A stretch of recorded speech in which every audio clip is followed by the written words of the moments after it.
टुन के दी एक बार, टुन के दी, टुन के दी ना।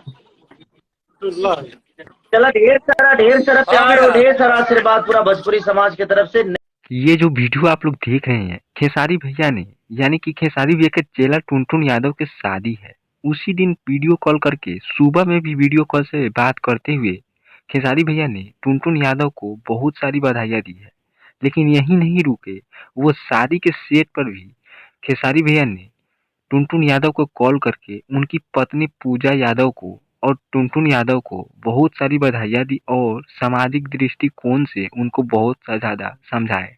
हालाँकि बहुत तरह से इनको खेसारी भैया के हर विवाद में साथ देने की वजह से इनको चेला कहा जाता है खेसारी लाल भैया का। लेकिन ऐसा नहीं है। पवन सिंह के जो कोई भी मैटर होता है तो खेसारी भैया से और टुनटुन यादव को बहुत मेल मिलाप हो जाता है। तो मिलते हैं नेक्स्ट वीडियो में। आज के लिए इतना ही। Bye bye.